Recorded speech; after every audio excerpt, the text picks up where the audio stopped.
The morning sun was starting to burn the frost off the windows at Jack's diner when I finally got the breath to tell the story right. The boys had pulled two of the heavy Formica tables together to make room. Jim R., Jim H., Henry, Robert, Harold, Dan, Larry and Floyd were all there, nursing heavy ceramic mugs of black coffee. The diner clatter usually drowned out a quiet voice, but this morning, the table of knowledge had gone dead silent. They were waiting on me to speak. I looked at the old faded photograph Henry had found and slid across the table. "You boys think the only what I ever sawed was behind the walnut pulpit," I whispered, the words coming slow and dragging like river gravel. "But back in '84, the Lord sent me on a detour way past the county line." "You talking about that bus ride to New York City, preacher?" Dan asked, wiping a spot of grease off his chin with a paper napkin. "I am," I said, letting the memory settle. 23 hours on a Trailways bus. We went up there to work with Millard Fuller and President Jimmy Carter for Habitat for Humanity. Now, you boys know Piney Grove. We know how to patch a roof and run a straight fence line.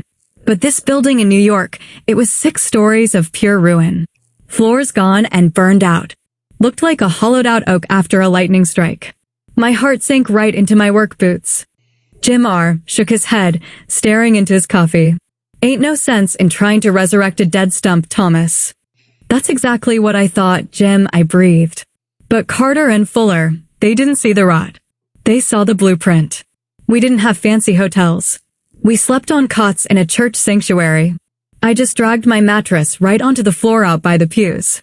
I slept perfectly fine, even with those big city buses roaring outside the front doors all night like a swollen creek.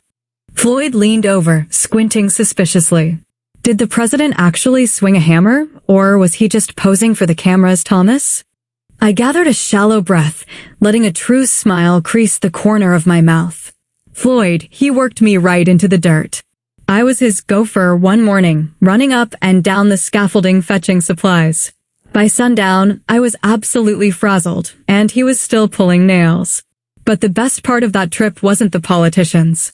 It was a carpenter named Virgil from East Point. "What did Virgil do?"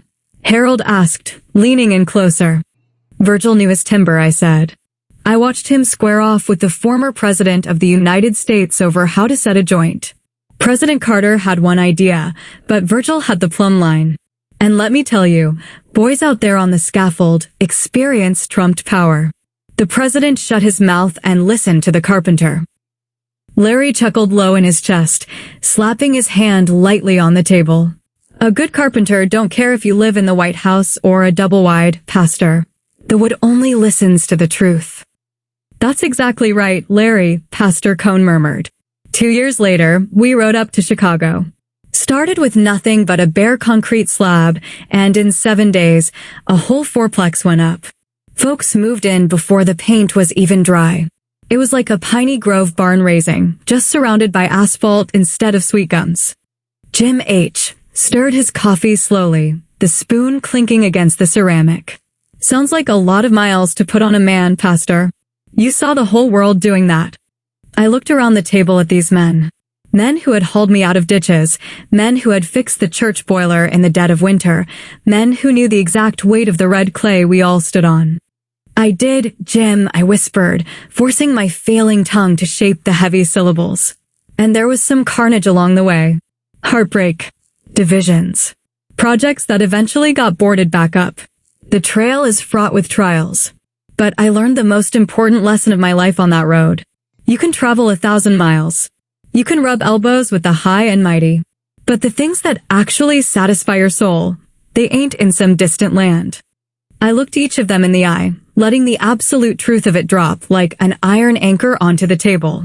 When the water gets deep in the valley, the folks you can count on to walk with you to the very end of the trail aren't the ones in the newspapers. It's the men sitting at this table. It's the family and the flock right here in Piney Grove. The true harvest is always in your own backyard. Henry quietly picked up the coffee pot and topped off my mug. No one said a word for a long time. They just let the truth of it settle into the diner, thick and permanent as heartwood. The heavy glass coffee pot in Henry's hand let out a soft hiss as it settled back onto the warming plate behind the counter. For a long minute, the only sounds in Jack's diner were the scrape of a spatula on the flat-top grill and the low, rattling hum of the ancient refrigerator unit. At the table of knowledge, the coffee in 7 ceramic mugs sat untouched, sending thin ribbons of steam up into the morning light. Floyd, who usually couldn't let 3 minutes pass without offering a skeptical remark or a complaint about the county commissioners, just stared at the scarred Formica. He turned his spoon over in his thick fingers.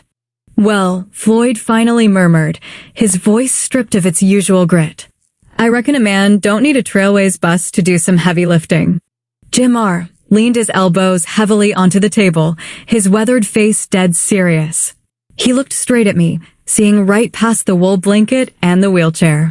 He saw the affliction taking hold of my frame, the ALS that was slowly turning my muscles into dry, immovable timber.